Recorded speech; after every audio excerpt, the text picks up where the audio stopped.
এই শীতের দিনে বিভিন্ন সবজি দিয়ে ডালিয়া বানিয়ে খেলে বন্ধুরা দারুণ লাগে, আর খেতে হয় দুর্দান্ত স্বাদের। আগেকার নানি দাদিরা এইভাবে ডালিয়া রান্না করে তারা প্রতিদিনই খেত, আর তাদের কাছেই আমি এই রান্নাটা শিখেছি। আর খেতে হয় দারুণ মজার, আর ছোট বড় সবাই পছন্দ করবে এইভাবে ডালিয়া রান্না করলে। তাহলে দেরি না করে ঝটপট বানিয়ে নেওয়া যাক। আর বন্ধুরা, ভিডিওটা ভালো লেগে থাকলে লাইক কমেন্ট শেয়ার করবে। প্রথমে কড়াইয়ের মধ্যে দিয়ে দিচ্ছি 2 চামচ পরিমাণে সাদা তেল, আর এখানে 1 বাটি মতো ডালিয়া নিয়েছি। অনেক বাচ্চা আছে সবজি খেতে একেবারে পছন্দ করে না, সেই সব বাচ্চাদেরকে ডালিয়ার এই রেসিপিটা বানিয়ে দেবে, তারা ভীষণই পছন্দ করবে। এইভাবে একটু তেল দিয়ে ভেজে নিলে গন্ধটা খুব ভালো বার হয়। আঁচটাকে মাঝারিতে রেখে আমি 2 মিনিট মতো নাড়াচাড়া করে ভেজে নেব। এই শীতের দিনে ডালিয়ার রেসিপি এখনও যারা বানিয়ে খাওনি, একবার হলেও বানিয়ে খাবে। বিভিন্ন সবজি দিয়ে খেতে দারুণ লাগে। দেখো আমার ডালিয়াটা ভাজা হয়ে গেছে, কড়াইটাকে নামিয়ে নিচ্ছি। এবার ডালিয়াটা আমি প্রেসার কুকারের মধ্যে রান্না করে নেব। প্রেসারের মধ্যে দিয়ে দিচ্ছি 6 চামচ পরিমাণে সাদা তেল। তেলের পরিবর্তে তোমরা ঘি দিয়েও বানিয়ে নিতে পারো।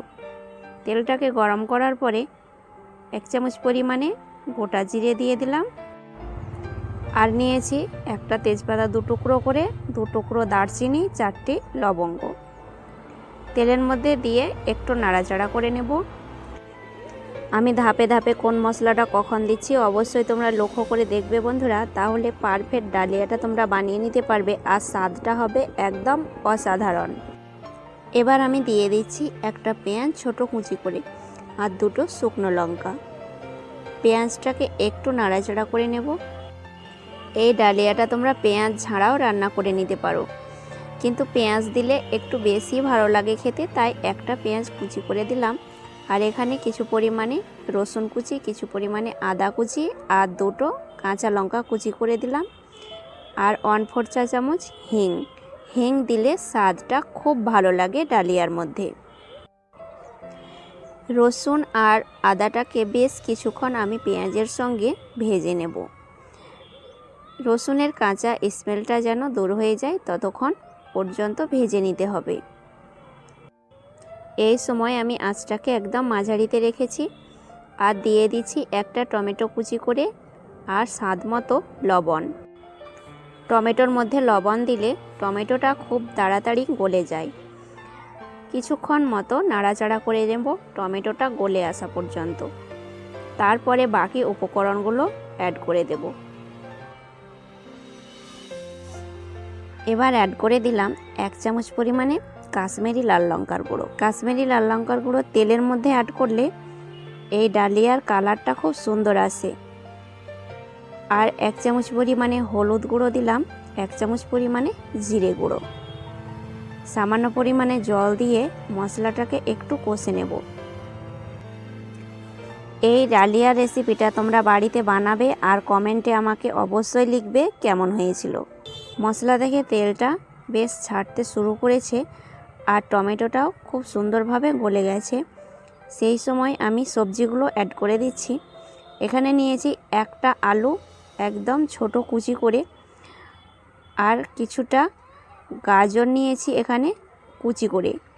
তোমরা ইচ্ছে মতো সবজি অ্যাড করতে পারো।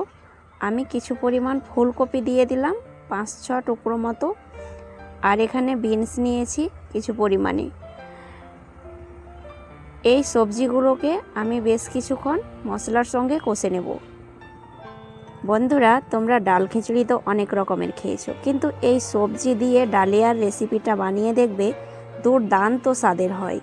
সবজিগুলোকে 2 মিনিট মতো আমি মশলার সঙ্গে কষে নিলাম। তারপরে কিছু পরিমাণে মটরশুঁটি আর ডালিয়া অ্যাড করে দিচ্ছি। ডালিয়াটাকেও আমি আবারও 2 মিনিট মতো কষে নিচ্ছি। আঁচটাকে একদম লোতে রেখে এই কাজটা করে নিতে হবে, যেন ডালিয়াটা তলাতে না লেগে যায়। সবজি আর ডালিয়াটাকে বেশ কিছুক্ষণ মতো আমি কষে নিয়েছি। এবার জল অ্যাড করে দেব। এইভাবে কিছুক্ষণ ডালিয়াটাকে সবজির সঙ্গে কষে নিলে ডালিয়ার স্বাদটা কিন্তু বেশি ভালো লাগে। অবশ্যই তোমরা 2 মিনিট মতো ভালোভাবে কষে নেবে। দেখো একদম ঝরঝরে হয়ে গেছে ডালিয়াটা। এবার জল অ্যাড করে দিচ্ছি। যে বাটি মেপে আমি ডালিয়াটা নিয়েছিলাম সেই বাটি মেপে আমি জলটা দেব। আর 1 বাটি ডালিয়াতে আমি 5 বাটি মতো জল অ্যাড করে দিচ্ছি। 5 বাটি মতো জল অ্যাড করে দিলে ডালিয়াটা একটু রসালো হবে আর খেতে ভালো লাগবে। জলের মাপটা ঠিকঠাক থাকলে ডালিয়াটা তলাতেও লেগে যাবে না আর পুড়েও যাবে না, পারফেক্ট বানিয়ে নিতে পারবে। আমি 5টা মতো সিটি দিয়ে নেব।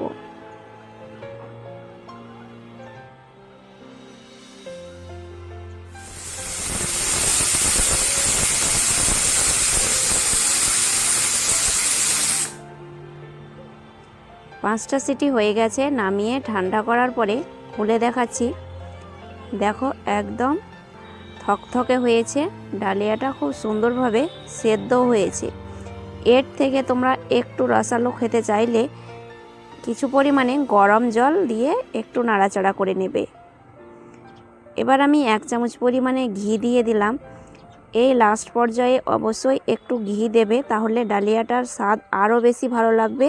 আর কিছু ধনে পাতা কুচি, আর সবশেষে 1/4 চা চামচ মতো গরম মশলা দিয়ে দিলাম। গরম মশলা দিলে ডালিয়ার স্বাদটা আরও বেশি ভালো লাগে। দেখো কতটা সুন্দর হয়েছে। এবার গরম গরম ডালিয়াটাকে পরিবেশন করব। আর বন্ধুরা, এই স্টেপগুলো ফলো করে ডালিয়াটা বানাবে, বাড়ির ছোট বড় সবাই পছন্দ করবে। আজ তাহলে এই পর্যন্তই। ধন্যবাদ।